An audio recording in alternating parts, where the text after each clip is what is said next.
20절의 말씀입니다. 제가 가진 성경으로는 신약성경 27페이지에 있습니다.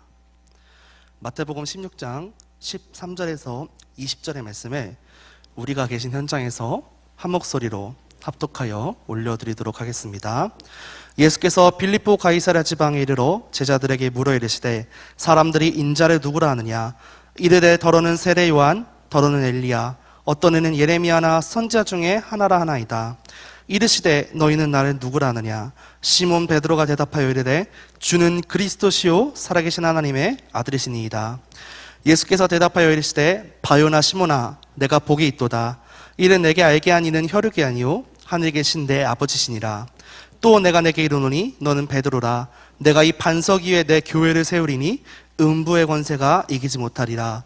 내가 천국 열쇠를 내게 주리니 내가 땅에서 무엇이든지 매면 하늘에서도 매일 것이요 내가 땅에서 무엇이든지 풀면 하늘에서도 풀리리라 하시고, 이에 제자들에게 경고하사 자기가 그리스도인 것을 아무에게도 이르지 말라 하시니라.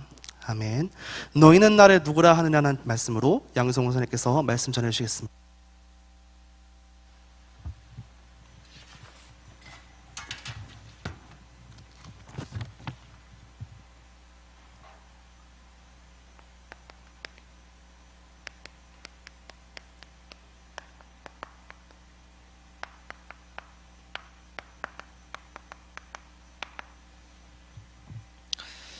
오늘 너희는 나를 누구라 하느냐라는 말씀을 우리 가지고 함께 나누도록 하겠습니다. 이번 한 주간 베드로의 위대한 신앙 고백에 대한 말씀을 우리가 받았습니다. 요한복음 2장 9절의 말씀 보면 물떠온 하인들은 알되 그 연회장은 모르더라 라는 말씀이 있어요. 우리가 베드로의 신앙 고백, 위대한 신앙 고백을 들어도 이게 우리에게 실제로 체험되어지지 않으면, 이게 우리에게 적용되어지지 않고 이게 실제로 우리에게 발견되지 않다면 사실은 지식일 뿐인 거죠. 우리가 기도에 대한 책이 많고 기도에 대한 논문도 많고 기도의 강의도 많습니다. 그렇지만 아무리 많은 책을 읽고 아무리 많은 강의를 들어도 기도하지 않으면 다 헛된 겁니다. 주는 그리스도시요 살아계신 하나님의 아들이십니다. 이 마태복음 16장 13절에서 20절의 말씀은 우리 다락방에서 훈련 받으신 모든 분들은 여기 나와서 강의를 하라고 해도 아마 잘하실 거예요. 더 잘하실 겁니다. 그렇지만 정말 중요한 것은 이게 우리에게 체험되어질 때, 이게 정말 우리에게 뿌리 내려질 때, 이게 우리에게 확인되어질 때 이 성경에 약속하신 이 축복을 우리가 누리게 될 줄 믿습니다. 그래서 우리 옆 사람과 한번 인사하겠습니다. 한 주간 말씀을 체험하는 한 주 됩시다. 말씀을 체험하는 한 주가 됐으면 좋겠습니다. 우리 인생에 수많은 질문들이 있습니다. 그리고 여기에 대해서 우리는 이거 어떻게? 라는 말에 대한 질문도 많이 받죠. 많은 질문과 많은 질문들을 받아요. 얼마나 살면서 얼마나 많은 질문이 있겠습니까? 그런데 이 수많은 질문들 속에서 우리 인생의 어떤 문제라든지 어떤 우리의 갈림길, 선택, 어떤 질문들 속에서도 만약에 우리가 답을 가지고 있다면 이 답을 가진 자는 아무리 괴롭고 힘들어도 이게 과정이 되어지겠죠. 답을 아니까. 토끼와 거북이가 달리기를 했는데 거북이가 이겼습니다. 왜 이겼을까요? 토끼는 게을렀고 거북이는 부지런했다, 이렇게 말할 수도 있지만 또 어떤 분이 이렇게 얘기하더라고요. 거북이는 꼬린점을 바라보고 갔고 토끼는 거북이를 보고 뛰었다. 우리가 인생의 정확한 답을 알면 우리의 과정이 어렵고 힘들고 고난스러워도 우리는 여기에서 이걸 과정으로 받아들일 수 있는 거예요. 제가 이제 저희 대학부와 이제 또 같이 신앙생활 하면서 훈련 받아라 이런 얘기 자주 합니다. 예를 들어서 정말 우리가 하나님 앞에 쓰임 받으려면 훈련을 받아야겠죠. 우리가 세상적으로 군인들, 장교들도 훈련을 받는데 장교들 훈련은 일반 사병들과 달라요. 사병들이야 뭐 18개월 그냥 때우고 나오면 그만이다 이 정도지만 장교들은 마인드가 틀리죠. 내가 이제 군대를 통솔해야 될 사람으로서 이제 내게 닥칠 일이니까 훈련을 받는 거죠.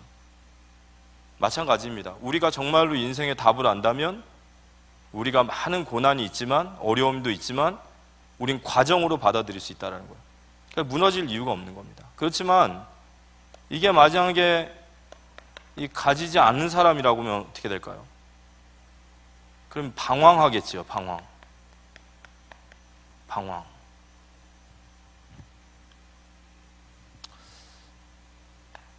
하나님의 말씀인 성경에는 분명한 우리에게 답을 주셔요.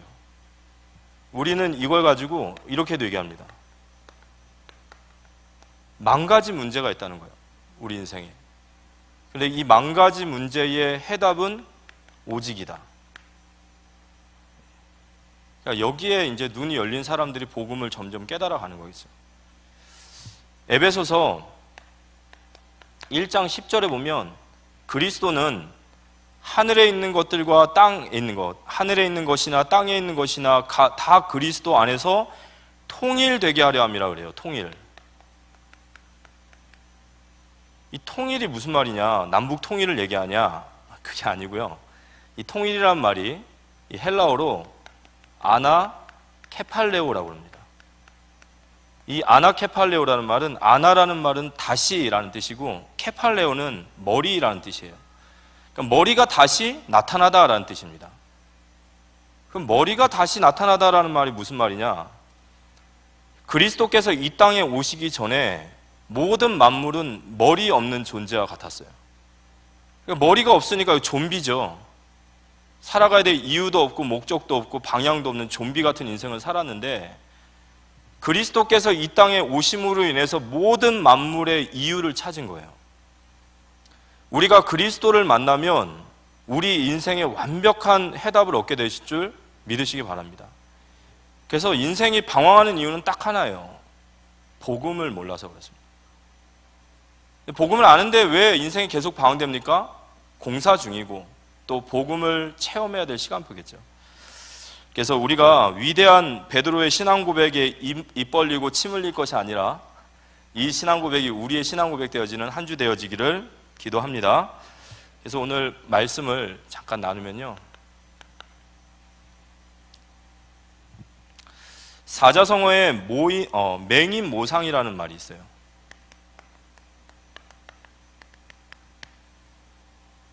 이 코끼리와 맹인의 비유입니다. 불교의 한 왕이 신하들을 교육하기 위해서 코끼리 하나를 놓고 맹인 6명 정도를 두고 더듬어서 코끼리를 만지게 하고 코끼리가 뭐냐라고 이렇게 설명해보게 한 겁니다. 어떤 사람은 코끼리의 상아를 만지고 나서 이건 무같이 생기니까 코끼리는 무처럼 생겼습니다 이렇게 얘기를 했습니다. 어떤 사람은 코끼리의 귀를 보면서 이거는 쌀을 하는 키네요 이렇게 얘기했습니다. 또 어떤 사람은 코끼리의 등을 보면서 이건 평상입니다. 어떤 사람은 배를 만지면서 이거는 장독대 같은데요. 어떤 사람은 꼬랑지를 만지면서 이거 코끼리는 줄이군요 그랬어요.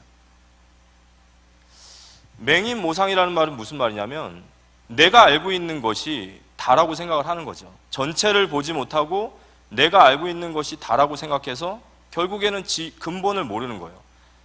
그럼 예를 들어서 이 맹인들이 각자 나름대로 가지고 있는 코끼리들을 설명을 하면 과연 그게 코끼리가 뭔지를 알 수 있겠냔 말이죠. 어떤 일부는 알지만 실제 코끼리가 뭔지는 모르는 거예요. 근데 이게 되게 우스운 얘기 같지만 이게 지금 한국 교회의 모습이에요. 예수님을 아는데 각자 자신이 알고 있는 바를 얘기합니다. 예수님은 이럴 것이야, 저럴 것이야, 저럴 것이야. 그러다 보니까 정말로 예수님이 누구신지를 모르는 거예요. 우리가 현장에 나가고 보면 기가 막힌 예수에 대한 얘기들을 많이 들어요. 예수님에 대해서 제대로 모르는 거죠. 예수님에 대해서. 오늘 저희 제목이 너희는 나를 누구라 하느냐 이렇게 말씀하셨습니다. 그러면 우리 오늘 예배 드리시는 성도님들께 제가 질문한다면 예수님은 누구십니까? 예수님이 누구십니까? 거기에 대한 우리도 분명한 답을 할 수 있어야겠죠. 만약 거기에 대한 우리 답을 못한다면 우리도 코끼리 이렇게 배 만지고 있는 것 같겠죠. 예수를 믿으면 어떻게 되죠? 우리가 진짜로 예수님을 만나게 되면 어떻게 되죠? 성경에 예수를 만난 사람들에게 나타나는 특징이 하나가 있다면 그걸 변화라고 해요. 이건 모든 예수를 만난 사람에게 다 일어나요. 변화가 일어납니다. 그럼 예수님을 만나면 어떤 변화가 일어나죠? 교회를 갔다 왔더니 술을 끊었습니다. 교회를 갔다 왔더니 담배를 끊었습니다. 교회를 갔다 왔더니 인간이 인격적으로 좋아졌어요. 도박꾼이 도박을 끊었습니다. 물론 이런 것도 외적인 결과이지만 진짜 예수를 만나서 변화된다라는 말이 뭐죠? 성경에서 예수를 정말로 만나면, 예수님이 누구신지를 알고 정확히 만나면 변화가 일어나는데 어떤 변화냐면 하나님께로 변화해요. 그 인생이 하나님께로 변화된다는 거죠. 그러니까 하나님께로 변화되는 거예요.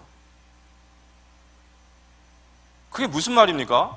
죽었던 영혼이 살리니까요, 하나님에 대한 감각이 살아나고, 우리가 성경에서 보면은 불신자를 뭐라고 하죠? 목이 곧고 마음이 강팍한 자들이라고 그래요.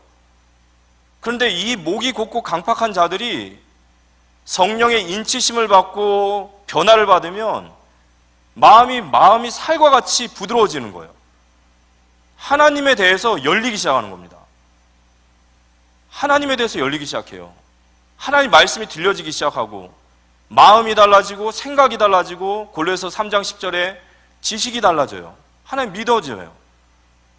자꾸 하나님이 좋아지고 하나님께 관심 갖고 점점 하나님께로 변하는 거예요. 그러니까 사람들이 봤을 때, 야, 쟤 원래 예수 안 믿던 사람이 어떻게 저렇게 됐냐? 완전 쟤 예수한테 빠졌네. 좀 완전 하나님 완전 좀 미쳤네. 그러니까 인생이 하나님께로 바뀌는 거예요. 근데 인생이 하나님께로 바뀌어요.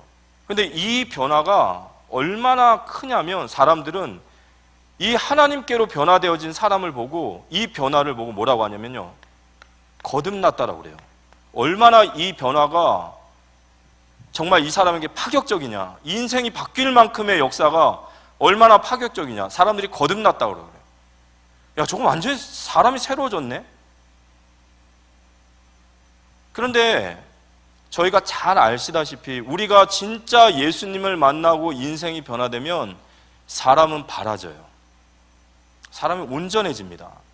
왜냐? 하나님을 사랑하게 되고, 우리가 말씀을 듣고 하나님께 관심 갖다 보면 예수 그리스도의 십자가 앞에 서게 되고, 그 십자가의 사랑 앞에 서게 되면 인생을 자꾸 하나님을 중심으로, 예수 중심으로 살기 원하거든요. 주님의 기쁨이 되고 싶고 주님을 위해 살기를 원하는 마음속에 많은 강렬한 열망이 생기는 거예요.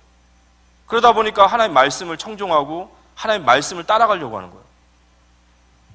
그렇게 변화되다 보면 이 사람은요, 정말 정상적이고 바르고 보통의 사람을 넘어섭니다. 그래서 도산 안창호 선생님이 크리스찬이었어요. 근데 그 도산 안창호 선생님이 우리나라에 이런 신앙의 간증을 하셔서 그랬습니다. 대한민국에 경찰서 100군데 생기는 것보다 올바른 교회 하나 세워지는 게 이 나라 살리는 길이다. 맞습니까? 예수 그리스도를 만나서 변화되어지면요, 그 인생은 하나님께로 돌아서기 때문에 그 안에 수많은 역사들이 일어나는 거예요. 그래서 이 거듭난 사람을 보면서 세상은 누굴 보죠? 예수님이 누구신지를 보는 거예요. 아, 저게 다르구나. 저게 석가와 다른 거고 저게 소크라테스와 다른 거구나. 내면이 변화되어지고 생각과 마음이 변화되고, 이런 변화와 거듭남을 체험하신 줄 믿습니다. 그래서 우리가 예수 그리스도를 전하는 게 답이에요. 그러니까 오늘 예수님이 이제 우리에게 질문하시는 겁니다. 너희는 나를 누구로 알고 있느냐? 예수님의 질문이시죠. 사람들은 나를 누구라 하느냐 그랬어요. 사람들이 나를 누구라 하느냐. 이 예수님은 워낙에 막 대단한 막 기적과 능력이 나타나다 보니까 수많은 인파가 예수님을 따라다녔어요. 그래서 역사학자들은 대략 한 10,000명 정도 따라다녔다고 그래요. 10,000명 정도. 그러면 뭐 예수님 주변에는 발 디딜 틈이 없는 거예요. 그러니까 사실 이게 혈류증 여인 같은 경우에 우리가 간단하게 볼 얘기가 아니죠. 그 10,000명의 인파를 뚫고 가서 예수님의 옷자락을 잡는다라는 게 그 믿음이, 그렇죠? 중풍병자의 병상을 내렸다라는 거, 그 믿음이 대단한 거죠. 10,000명의 사람들이 예수님 주변에 항상 있었어요. 늘 따라다녔어요. 늘. 그런데 예수님께서 그 제자들을 따로 세우셔서 그들에게 질문하셨어요. 사람들이 나를 누구라 하느냐? 우리 목사님 말씀처럼 저들은 나를 왜 따라오지? 저들은 지금 교회를 왜 다니는 거지? 도대체 왜 그렇게 날 따라다니는 거지? 이 얘기예요. 그때 제자들이 얘기를 합니다. 사람들이 예수님 보고 세례 요한이라 합니다. 어떤 사람은 엘리야라 말하고, 어떤 사람은 예레미야라고 말하고, 어떤 사람은 선지자 중 하나라 하나이다 이렇게 얘기해요. 그럼 저희들이 성경을 아는 입장에서 세례 요한, 엘리야, 예레미야, 선지자, 예수님 아니에요. 그죠? 세례 요한, 엘리야, 예레미야, 선지자는 예수님이 아닙니다. 근데 이 사람들이 왜 예수님을 세례 요한이라 말하고 싶냐라고 봤더니 많은 사람들은 예수님을 사회운동가로 알아요. 지금도 많은 사람들이 교회를 다니면서 예수님을 이렇게 알아요. 정의운동, 사회운동. 그래서 해방신학 그런 것들이 있습니다. 해방신학이 뭐냐면 예수님 땅에 오신 것은 구원을 위해서 오신 거지만 그러나 지금 예수님의 바램은 어떤 기득권자들에게 억압받고 착취당하고 그리고 억울함을 당하는 자들을 거기서 해방시키는 것이 예수님의 뜻이라는 거예요. 그들은 구원의 복음을 전하지 않습니다. 그들은 거기서 억압에서 건져는 것이 복음이란 말이에요. 어떤 사람들은요, 번영신학 들어보셨습니까? 번영신학이라는 건 뭐냐면 재정적 축복이나 물질의 풍성함과 건강함이 항상 하나님의 뜻이라고 생각하는 거예요. 그래서 신앙이란 건 뭐냐면 자신들의 물질의 부를 증가시키는 것이다. 그러니까 하나님의 뜻이 뭐냐? 재정적 축복과 부의 축복과 건강함이 항상 하나님의 뜻이다. 그래서 예수를 믿으면 성공하는 거죠. 그런데 이 번영신학이 미국의 주류신학이고 이게 우리 대한민국의 주류신앙입니다. 우리나라가 60년대, 70년대 전쟁을 지나고 나서 막 복구되어질 때 이 번영신학이 우리나라에 들어왔어요. 처음 초대교회 신자들은, 처음 선교사님들은 이걸 안 전했는데 미국식 복음이라고 그러죠. 자본주의 복음이라고 그래요. 이게 들어오면서 잘 살아보세요. 새마을운동과 딱 만난 거예요. 내 영혼이 잘된 것 같이 범사가 잘 되기를 간구하노라. 자, 영혼이 잘 됐지? 그럼 범사가 잘 되고 강건해지는 거야. 삼박자 구원. 많은 사람들이 예수님을 이렇게 만나요. 그럼 예수님 만나면 축복 못 받습니까? 그 말은 아니에요. 그렇지만 그 축복이 현세의 축복이라고 생각하면 우린 잘못 만난 거죠. 만약에 이 땅에서의 축복과 재정적 축복과 물질이 하나님의 궁극적 목적이라면 우린 바울을 해석할 길이 없는 거예요.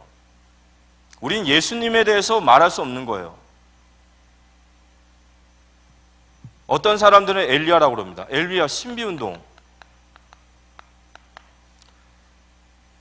예수님 기적의 역사를 일으키시니까 사람들은 예수님이 그런 기적적 예수를 원해요. 어떤 치유의 은사, 신유 집회. 여러분 신유 집회가 맞는 말이죠? 아니에요. 여러분 하나님, 사람을 고치시는 것은 하나님의 주권 속에 있습니다. 그걸 사람이 인위적으로 그 사람을 치유하기 위해 집회를 한다? 그 생각 자체가 잘못된 겁니다. 근데 왜 거기 역사가 일어나죠? 역사는 성령의 역사만 있지 않아요. 신비운동, 은사주의 운동, 이게 뭐가 문제가 될까요? 은사주의 교회 다녀보셨습니까? 저는 아주 어린 시절에 저희 교회는 여기 은사에 아주 혈안이 돼 있었어요. 여러분, 은사는 고린도전서의 은사를 잘 읽어보시면요, 은사는 하나님의 선물이에요. 근데 은사주의 운동을 강조하고 신비주의에 매몰되어 있는 교회는 능력과 은사가 믿음의 어떤 척도라고 생각을 해요.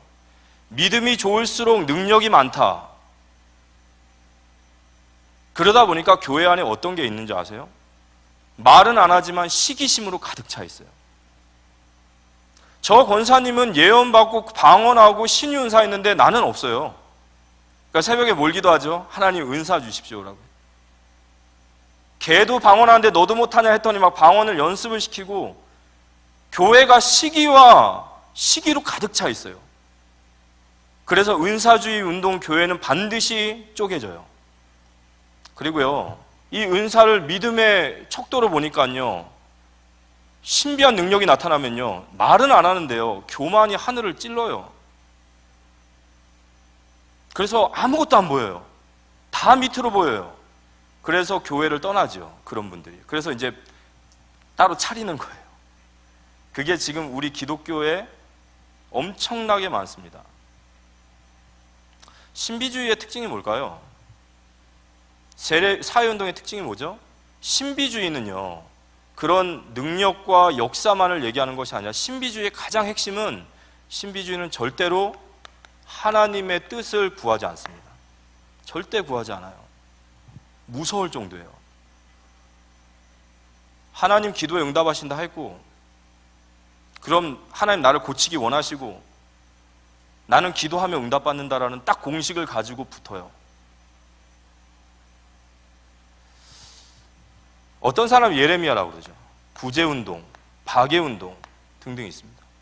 여러분, 구제운동, 박해운동이 나쁜 게 아니에요. 하지만 우린 너무도 잘 알고 있죠. 이 땅의 문제가 밥의 문제가 아닙니다. 이 땅의 문제는 영적인 문제입니다. 맞습니까? 우리가 그리스도의 복음 증거하지 않고 밥 퍼먹이는 거는요, 정말 가지 말라는 소리예요. 구제를 해야 됩니다. 가난한 자들을 구제해야 돼요. 왜냐? 구제라는 것은 돈을 주는 것이 아니라, 우리가 하나님 떠나 있을 때 고아와 모습 속에 있던 그 모습이 거기였거든요. 그들에게 구원을 증거하는 것이 구제예요. 해야 됩니다. 그렇지만 이거 하러 주님이 오신 게 아니에요. 근데 이 구제 운동 속에는요, 뭐가 있냐면요, 자신의 의의가 딱 있어요. 이게 꽤 맛있어요. 이게 꽤 괜찮단 말이에요. 남을 도와주는데 자기 자신에게도 만족이 되고 남에게도 칭찬을 받아요. 이게 굉장히 솔솔하단 말이에요. 우리 성도님들, 인격이 좋고 윤리 도덕적인 게 복음이 아닙니다. 그게 복음의 모습으로 보일 수 있지만 사실 복음 아니에요. 그 인격 좋고 윤리 좋은 것들은 사람이 좋은 겁니다. 근데 이게 어디서 차이 나는 줄 아십니까? 이 사람은 자신의 의를 너무 사랑하기 때문에 결정적으로 하나님 앞에 인생을 못 드려요. 자신의 의를 깨지 못합니다. 절대 못 깨요. 우리가 교회 안에서 봉사하고 헌신하고 모든 것들 속에서 우리가 무엇 때문에 봉사하는지 확인해 보셔야 됩니다. 이게 충분히 재밌잖아요. 교회에서도 인정받고 칭찬받고 사람들 와 하면 좋거든요. 근데 문제는 그 동기가 딱 어느 날 그 동기가 희미해지는 순간 그 사람 열정이 식는 거 아십니까? 전도도 정말 그리스도라는 복음 안에서 나와야 돼요. 선지자, 우리가 경건운동이라고 합니다. 많은 하나님을 아는 지식, 하나님을 깨달아가는 것은 너무 기쁜 일이죠. 그런데 그걸 거기서 끝나면 안 되잖아요. 우리가 진짜로 제대로 신학 공부하고 제대로 복음 운동, 제대로 말씀을 배웠다면 우리는 복음 증거하는 삶을 살아야 될 줄 믿으시기 바랍니다. 지식만 가득 차가지고 생명엔 관심도 없고 복음에 열정도 없어서 헌신할 준비도 안 돼 있고, 근데 머리는 막 크고, 교회 안에서 헌신하시는 분들을 보면 귀하지 않습니까? 귀하시죠? 그분들이 조금 실수하는 게 그렇게 흠이 되나요? 그거 하나님 안 받으십니까? 어떤 눈으로 보느냐가 중요한 거예요. 앞에 나와가지고 뭘 하고 뭔가 이끌어가면 실수할 수도 있고 부족할 수도 있어요. 근데 우리가 진짜로 복음 안에서 형제를 보고 자매를 보고 교회를 사랑한다면 얼마나 귀하냐 이렇게 봐야죠. 저 젊은 장로님이, 저 젊은 청년이, 저 랩런트가, 우리 연세 많으신 우리 권사님이 저렇게 하시려고 하는 거 너무너무 귀하지 않습니까? 이렇게 봐야 되는데 이 하나님에 대한 지식만 가득 차면요, 그 지식으로 다 죽여요. 전부 다 율법적으로 다 죽입니다. 우리 교회는 복음이 가득 찬 교회인 줄 믿습니다. 예, 정말 복음 안에서 봐야죠. 제가 그만 얘기하겠습니다. 예, 교회는 그런 곳이에요. 그죠? 교회는 세리와 창기가 이곳에 있어야 되는 거예요. 나이스하고 좋고 괜찮고 완벽하고, 그게 무슨 교회예요? 많은 사람들이 예수님을 이렇게 알고 있습니다. 세례요한, 엘리야, 예레미야, 선지자. 그러면 왜 사람들이 이렇게 알까요? 이게 참 중요한 포인트예요. 아니, 왜 세례요한으로 보고 엘리야로 보고 예레미야로 보고 선지자로 봅니까? 그 이유가 뭐냐? 내가 원하는, 이게 바로 예수의 상이에요. 그러니까 내가 바라는 예수인 거예요. 우리가 세례요한, 엘리야, 예레미야, 선지자, 내가 원하는 예수예요. 이걸 우리가 뭐라고 말하냐면요, 이걸 우상이라고 합니다. 우상이라고요. 많은 사람들이 복음을 들으면서 이렇게 왔어요. 이게 응답이라고 생각하고 이게 축복이라고 알아요. 교회 다니면 축복받아. 무슨 축복? 물질의 축복, 건강의 축복. 많은 사람들이 교회 오면서 신비의 하나님을 먼저 만나요. 이것 때문에 와요. 전에도 말씀드렸지 않습니까? 우리 성도님들이 응답을 달래요. 무슨 응답 주십니까? 이거 얘기하는 거죠, 그죠? 경제적 축복, 건강의 축복, 뭐 이런 것들. 이거예요, 응답. 왜 이거 응답 받습니까? 그러면 이거 있어야 복음 전하죠, 이렇게 얘기합니다. 그러면 예를 들어서 지난번에도 말씀드렸지만 우리가 정말 예수님 믿고 한 1,000억 부자 됐다고 생각해 보세요. 한 1,000억.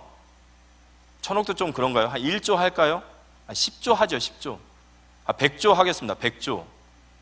100조 괜찮죠? 어차피 내 돈도 아닌데. 100조. 100조 부자가 됐습니다. 100조 부자. 그래서 우리는 복음을 전합니다.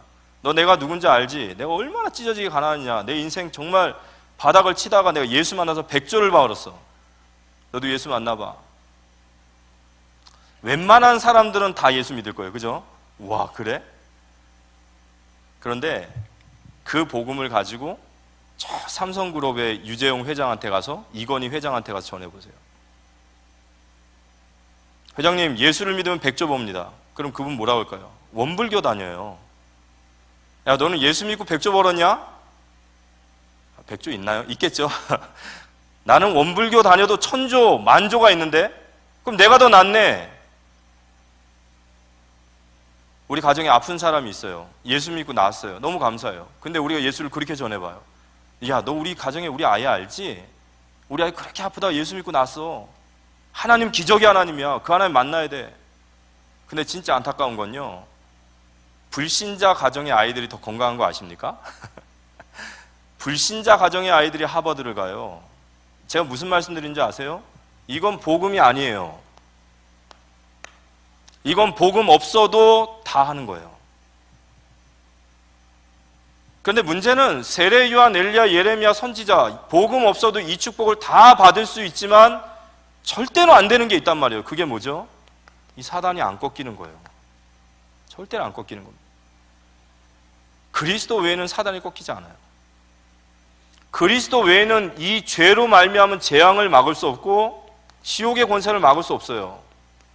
더 무서운 건 내가 원하는 예수의 상이 깨어지지 않는 한 우리는 진짜 성경에서 말하는 예수를 못 만나요. 이게 깨져야 됩니다. 자, 그러면 이제 예수님이 제자들에게 질문하셨어요. 너희는 나를 누구라 하느냐? 이걸 우리에게 질문으로 받아야겠죠. 오늘 주님을 따르는 너희들, 다락방 전도운동에서 복음을 깨달은 우리들, 세계복음화의 언약을 붙잡은 우리들에게 질문하시는 거예요.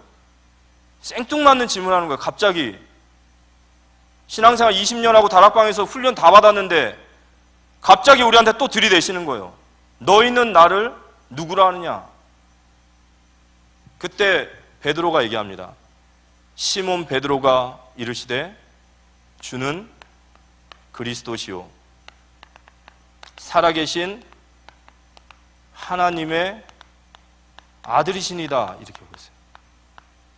아멘이십니까? 이게 예수님이에요. 예수님이 누구시냐? 세례요한, 엘리야, 예레미야 선지자가 아니라 주는 그리스도시요 살아계신 하나님의 아들이십니다. 그럼 이게 무슨 뜻이죠? 내가 지금 어떤 예수를 믿고 있는 거죠? 우리가 어떤 믿음의 삶을 살고 있는 거죠? 내가 믿는 예수, 나의 예수님은 나의 주인이십니다. 맞습니까? 여기서부터예요. 구약에 보면은 하나님을 보고 마이 로드 그래요. 예수님이 나의 주인이십니다. 그분이 우리에게 두 가지에서 주인이세요. 예수님은 나를 창조하셨습니다. 맞습니까?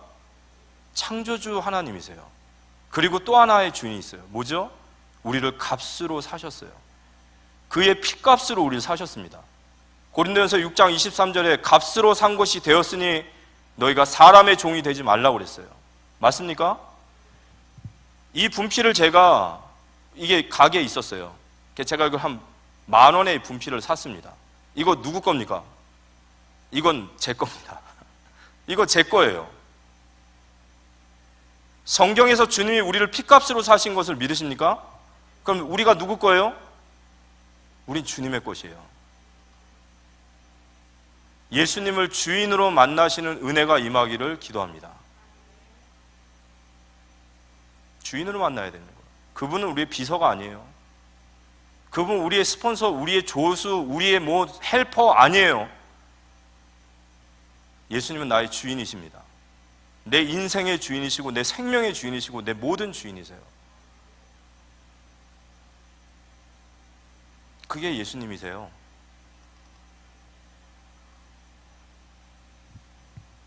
나의 주인이세요. 예수님은 그리스도십니다. 그리스도는 기름 부음을 받은 자예요. 선지자, 제사장, 왕에게 기름을 부어라 하셨어요. 그 그리스도의 일을 하신 분이 바로 예수님이세요. 바로 창세기 3장의 문제를 해결하신 우리 인생의 근본 문제이며 모든 문제 해결자가 예수 그리스도이신 줄 믿으시기 바랍니다. 이 땅에 왜 재앙이 왔죠? 이 땅에 왜 사람들은 실패가 왔습니까? 제가 어제 저희 수련회 답사를 가면서 랩런트들과 같이 갔어요. 랩런트들과 차 타고 가면은 당연히 계획이 있겠죠. 팀 사역 하는 겁니다. 계속 팀 사역 하는 거예요. 사명으로. 근데 얘기를 하다가 이제 애들도 막 조는 것 같아가지고 저 혼자 운전하기 심심하지 않습니까? 그래서 질문했어요. 야, 이 코로나가 도대체 우리 교회에게 주는 메시지가 뭐냐? 뭐 이렇게 막 질문했습니다. 그리고 코로나가 도대체 복음 전파와 무슨 관계가 있겠냐라고 얘기해요. 그러니까 어떤 친구가 똑똑한 친구가 얘기했어요. 코로나가 오니까 우리 인간들이 다 무기력해졌어요. 그래서 하나님 아니면 안 되는 걸 다 깨닫게 됐어요. 그래?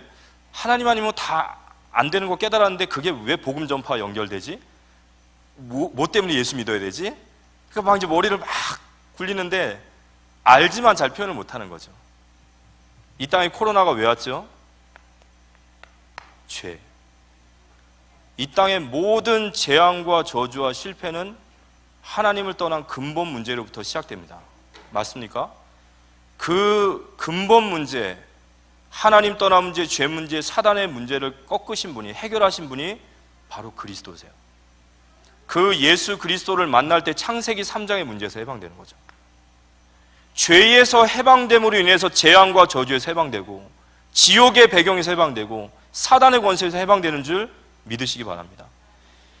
이번에 조유나 아이가 그렇게 죽었던 사건, 우리가 보면서 얼마나 가슴 아파요.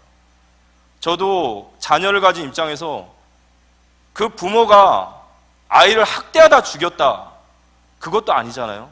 경제적인 많은 문제들 때문에 아이를 데리고 동반 자살했습니다. 그것도 어미 아버지의 사랑이었던 것 같아요.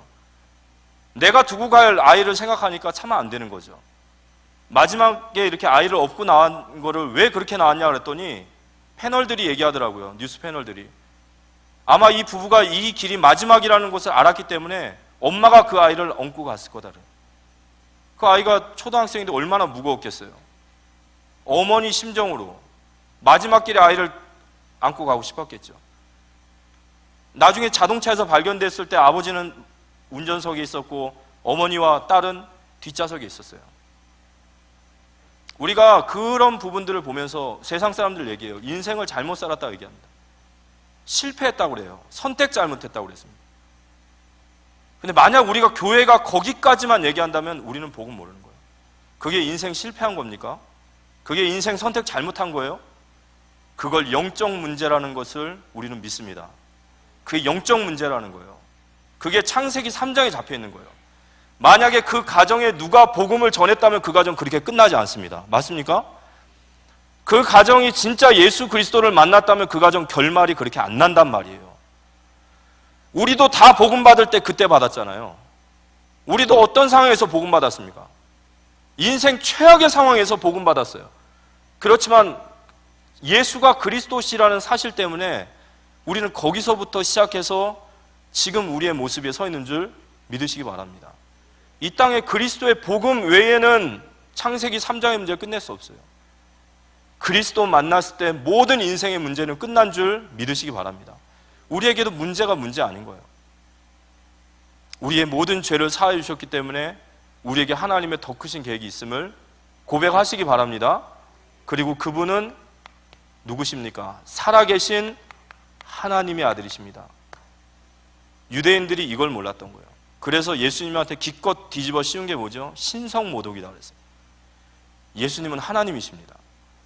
전지전능하신 하나님, 모든 것을 알고 계시고 모든 곳에 계시며 모든 것을 하실 수 있는 전능하신 하나님, 그 예수님이 나의 주인이시고 나의 아버지시고, 그리스도라는 말은 계산적으로 선지자, 제사장, 왕이다 이게 아니에요. 그 십자가가 뭐죠? 그게 우리를 향하신 사랑이에요. 하나님 나를 사랑하십니까? 라고 말하면 주님이 우리에게 얘기하신단 말이에요. 내가 너를 사랑하냐고? 바로 이게 증거다는 거예요. 주님이 나의 주인 되시고 주님이 나를 사랑하셔요. 근데 그분이 바로 살아계신 하나님이십니다.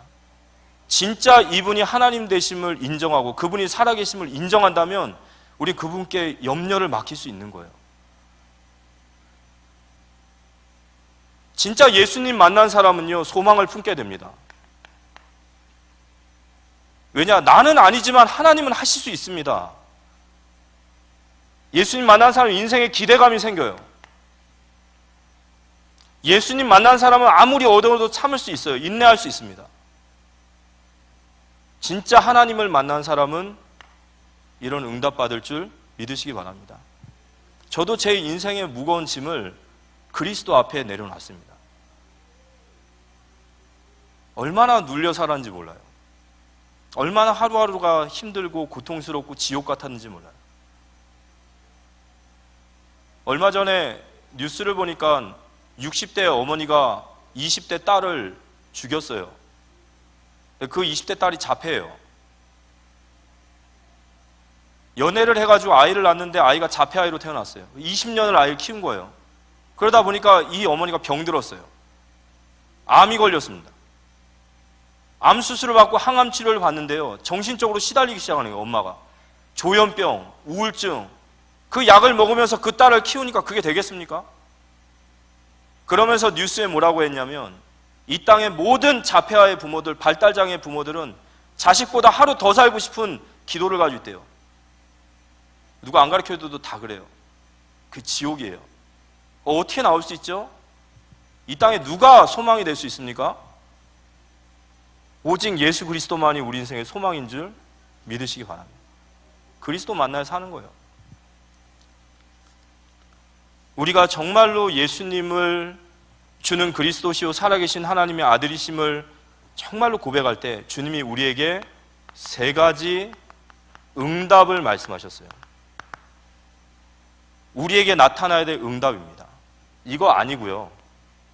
우리 아들이 서울대 가고 우리 딸이 법대를 가고 로또에 맞고 병이 치료받고 그거 아닙니다. 성경에서 약속하신 응답은 세 가지예요. 첫 번째, 예수를 그리스도로 믿음으로 고백한 자에게 주시는 하나님의 응답. 내가 너를 반석 위에 세우리라. 페트로스, 작은 베드로가 아니라 페트라스라고 그래요. 큰 반석. 모세가 반석을 깼죠.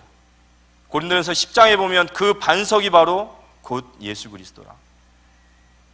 우리가 주는 그리스도시요 살아계신 하나님의 아들이심을 고백할 때 주님이 우리를 반석 위에 세우실 줄 믿으시기 바랍니다. 흔들리지 않는 인생으로, 절대 망하지 않는 인생으로, 실패한 베드로를 끝까지 찾아가셔서 다시 일으키시는 그 주님이 우리에게 이런 응답을 주실 줄 믿으시기 바랍니다. 그래서 반석같이 세우는 믿음 앞에 세운다는 말은 무슨 말이죠? 예수님이 약속하셨어요. 내가 너희에게 평안을 주노라 그랬습니다. 이 평안이라는 말은 편안하다가 아니라 에이레네라고 그래요. 바로 담대함이에요. 우리가 주는 그리스도시요 살아계신 하나님의 아들이십니다라는 말이 딱 믿어질 때 우리에게 주시는 응답이 뭐죠? 담대함이에요. 맞습니까? 담대함. 하나님이 살아계심이 믿어지기 시작하는 거예요. 그분이 나의 주인 되시고 내 인생을 이끌어 가심이 믿어질 때 우리 안에 하나님이 참 평안을 주시는 거예요. 담대함. 다니엘이 어떻게 사자굴에 그렇게 갈 수 있을까요? 요셉이 어떻게 그의 노예의 자리에서 그렇게 승리할 수 있죠?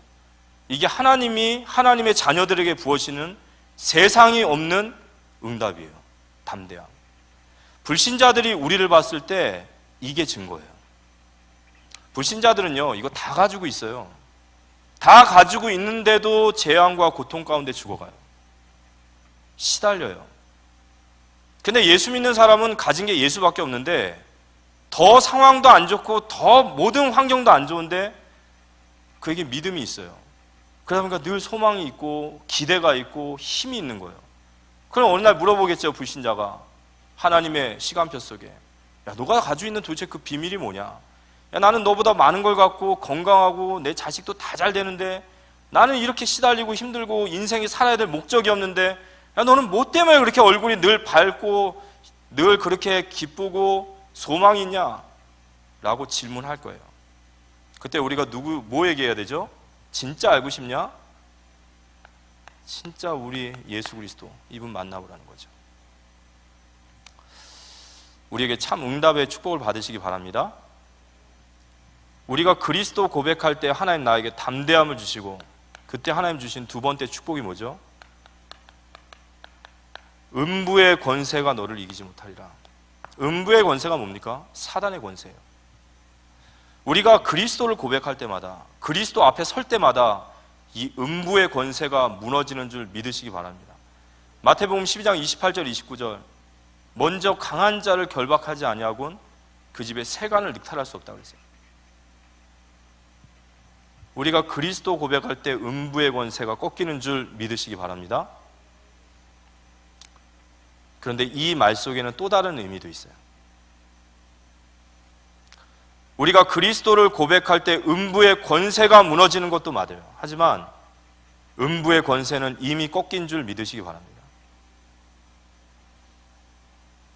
교회는 반드시 승리하게 되어 있어요. 이미 음부의 권세는 십자가 아래서 꺾였습니다. 교회는 승리합니다. 사람들이 교회를 보면서 교회나 세상이나 이런 생각도 있고요. 뭐 세상이나 막 국가나 막 뭐 회사를 보면요, 막 행정이나 이런 거 보면은 대단하잖아요. 교회 보면 되게 어중짱 않거든요. 별로 배운 것도 없는 사람들끼리 모여가지고 막 머리를 맞대고 어중짱하게 막 이상한 짓을 하는 것 같아요. 그러니까 세상이 보기에는 어리숙해 보이는 거예요. 저게 되겠냐 싶은 거예요. 그 마귀가 세상 권세를 가지고 교회를 공격할 때는요, 세상 사람들 무슨 생각하냐면 저거 금방 집어 삼켜 먹을 수 있을 것 같거든요. 근데 그들이 모르는 게 있어요. 뭘 모르죠? 교회는 보이지 않는 하나님의 손이 교회를 지키십니다. 그래서 2000년 동안 참된 교회는 절대 무너지지 않아요. 종교 개혁자들이 그래서 그런 거예요. 아브라함 링컨이 그래서 얘기한 거예요. 하나님이 우리를 도와주심을 바라지 말고 우리가 하나님 편에 서 있는지를 확인해라. 승리하게 될 줄 믿으시기 바랍니다. 우리는 우리 믿음 고백하고 나가면 돼요. 주님이 나의 주인이십니다. 주님이 그리스도시고 주님이 살아계신 하나님이십니다. 그리고 그 믿음의 길을 간다면 교회는 승리합니다. 승리할 줄 믿으시기 바랍니다. 승리해요. 반드시 승리합니다. 천국의 열쇠를 내게 주노라 그랬어요. 열쇠는 여는 거예요. 그래서 목사님 말씀하셨던 것처럼 기도 응답에 대한 확신을 우리에게 주신 거예요. 예수 그리스도의 이름으로. 계시록 3장 7절에 보면 빌라델피아 교회를 축복하시면서 성령께서 얘기하시는 거예요. 다윗의 열쇠를 가지신 이를 소개합니다. 빌라델피아에 임하신 다윗의 열쇠를 가지시니 열면 닫을 자가 없고 닫으면 열 자가 없느니라. 그 예수 그리스도의 권세를 마태복음 16장 19절에 네가 땅에서 매면 하늘에서도 매일 것이요 땅에서 풀면 하늘에서도 풀리리라 하시고 우리에게 기도 응답의 축복을 주신 줄 믿으시기 바랍니다. 그러면서 이 열쇠는 또 하나의 의미가 있어요. 천국의 열쇠를 준다. 그게 무슨 말일까요? 이 천국을 갈 사람은 하나님이 택하셔요. 그런데 이 문은 교회가 열게 돼 있어요. 하나님이 이 땅에 구원받을 자들을 다 택하셨어요.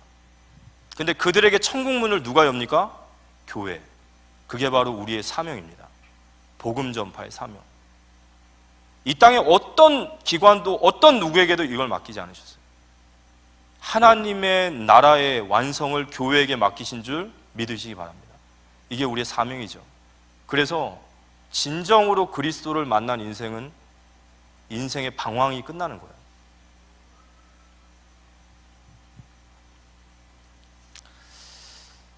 결국 이 축복을 가지고 주님이 우리를 향하신 최고의 작품이죠. 증인이 되리라. 근데 우리가 성경을 자세히 보세요. 내가 내 교회를 세우리라. 주어가 누구죠? 내가. 우리가 그리스도를 고백할 때 주님이 우리의 교회를 세워가시고 우리 인생을 세워가실 줄 믿으시기 바랍니다. 그럼 이 복음을 어떻게 누려야 될까요? 제가 오늘 영상 하나를 좀 준비했습니다. 저는 영상을 잘 안 보는데 오늘 우연히 걸렸어요. 근데 너무 좋아서 이게 복음 누리는 거구나. 마태복음 16장 16절이구나 라고 보였습니다. 우리 영상 한 번만 좀 짧은 영상입니다. 월드컵 전에 기도 제목이 있었습니다. 많은 한국의 사람들은 월드컵을 통해서 한국을 알리고 경제 회복의 기회로 삼고 이렇게 많이들 얘기하지만 우리가 2000년 월드컵을 통해서 하나님께 영광 돌리길 원합니다. 주님께 드리는 영광이 월드컵이 되길 원합니다라고 제가 기도를 드렸는데 그러면서 제 마음속에 의심이 있었어요. 하나님께 영광 돌리고 기도하려면 골을 넣어야 되는데 저는 수비수잖아요. 다른 선수가 골 넣고 세레모니한테 옆에 가서 기도할 수도 없고 아무리 생각해도 방법이 안 나왔어요. 2000년 월드컵 때였어요. 제가 월드컵이 이틀 앞두고 부상을 당했어요. 6주 진단이 나왔고 회복까지는 3개월이라는 진단이 나왔어요. 이틀 후면 월드컵 개막인데 그때 제가 이런 기도를 드렸던 것이 기억나요. 그 힘들고 어려운 훈련 다 이겨내고 여기까지 왔는데 여기서 제가 부상을 당하면 과거에 1년 반 동안 존재해야 됐던 이유가 뭡니까? 라고 제가 주님께 따져 물었어요. 한국에서 하는 월드컵은 모든 분들에게 마지막이 될 수 있는 그런 기회였기 때문에 하나님께 너무나 서운한 거였어요. 그런 찰나에 제가 어떤 선교사님과 같이 통화를 하고 이야기를 나누면서 선교사님께서 저에게 욥기를 읽어보라고 말씀하셨어요. 그래서 제가 욥기를 읽으면서 제가 말로는 1년 반 동안 하나님을 위한 월드컵이 되게 해달라고 기도하면서 내가 월드컵 잘해서 유럽 진출해야지, 실력을 인정받아야지 라고 생각하는 마음이 제 안에 있었다는 걸 제가 봤어요. 나 자신을 위한 이기적인 월드컵을 준비하고 있었던 저를 보면서 하나님께 회개하기 시작했어요. 그때 지금 너한테 가장 중요한 것이 뭐니? 라고 물으셨어요. 축구요, 월드컵이요 라고 대답했어요. 그러니까 그때 두 번째 음성이 하나님께서 들리는데 너가 가장 중요하다고 생각하는 그거 날 위해서 포기할 수 있냐고. 그때 제가 하나님께 죄송해요. 하나님께 포기할 수 있다고 제가 기도드렸어요. 엄청난 행복감이 제 마음속에 들었어요. 그리고 저는 나 이제 월드컵 안 뛰어도 된다, 이것만으로 충분하다라는 생각을 가지고 그 다음에 아침에 일어났는데 다리가 아프지 않는 거예요. 대표팀 그 메디컬 팀에 회의가 소집됐어요. 오진이니까 진료를 다시 받아야 되겠다. 그래서 아침 8시부터 밤 10시까지 계속해서 치료를 했어요. 그 다음날 걷기 시작했고 이틀 있다가 뛰기 시작했고 첫 경기 두 경기를 못 뛰긴 했지만 세 번째 포르투갈전에서 제가 경기를 뛰었어요. 또 제가 박지원 선수의 골을 어시스트하게 됐고 또 경기가 끝난 다음에 하나님께 무릎 꿇고 정말 감사의 기도를 드렸는데 그 기도 장면이 전 세계에 생중계가 됐어요. 저는 너무나 깜짝 놀란 것이 하나님 골 넣지 않고서는 어떻게 주님께 영광 돌립니까? 하나님께서 놀랍게도 정말 제가 상상하지 못했던 방법으로 영광 받아주셨고 또 그 장면을 전 세계 많은 사람들이 보면서 하나님께서 정말 살아계신 우리의 왕이라는 사실을 다시 한번 느꼈던 것 같아요. 하나님께서 어떻게 우리 삶 가운데서 역사하시고 함께 하시는지를 다시 느낄 수 있는 시간이었고요. 하나님의 은혜를 체험하게 하시려는 하나님의 계획이었다는 사실을 알게 됐습니다. 예, 감사합니다. 주는 그리스도시요 살아계신 하나님의 아들이십니다. 우리가 정말 그리스도를 고백할 때 오늘 그대로죠. 반석 같은 담대함을 주셨고 음부의 권세가 무너졌고 정말 이 사명을 감당할 수 있는 증인의 자리에 세우신 줄 믿으시기 바랍니다. 그래서 오늘 결론적으로 너희는 나를 누구라 하느냐 이 질문 앞에 우리는 분명한 주님 앞에 답을 드리기 원하실 거예요. 이게 주님이 우리 인생의 결국 최종적 목표십니다.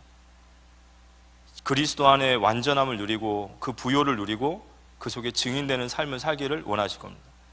우리가 그리스도로 인생의 답을 내면 그때부터 하나님은 우리 인생을 인도하실 거예요. 그리고 하나님은 하나님의 방법으로 반드시 우리를 증인으로 세우실 겁니다. 그러면 오늘 제가 말씀드리고 싶은 건 그거예요. 어떻게 우리가 예수님을 나의 주인으로 만날 수 있는가? 이거는 간단한 문제 같지만 간단하지 않습니다. 어떻게 우리가 예수님을 주인으로 나의 그리스도로 하나님으로 만날 수 있느냐? 오늘 성경에서 주시는 답은 뭐냐면요, 마태복음 16장 17절이에요. 바요나 시모나 내가 복이 있도다. 누가 복이 있냐? 이를 내게 알게 하는 이는 혈육이 아니요 하늘에 계신 내 아버지시니라. 성령으로 거듭나지 아니하고는 하나님의 나라를 볼 수 없다. 우리가 예수 그리스도를 지식으로 아는 것이 아니라 정말로 우리의 마음속에 인격 속에 믿음으로 그분이 와닿는 것은 온전히 하나님의 몫이에요. 우리는 또 기도할 수밖에 없는 겁니다. 맞습니까? 우리가 많은 것을 들을 수 있어요. 들음에서 나니까. 그렇지만 그 들음이 정말로 우리에게 믿음이 되어져서 신앙의 고백이 되어지는 것은 성령의 도우심이 아니면 안 됩니다. 그래서 결국에는 신자는 엎드려야 되는 거예요. 결국에는 우리는 이 알고 있는 무수히 많이 들었던 이 말씀 앞에 또다시 엎드려야 되는 겁니다. 내 인생의 진정으로 주인이 누구신가?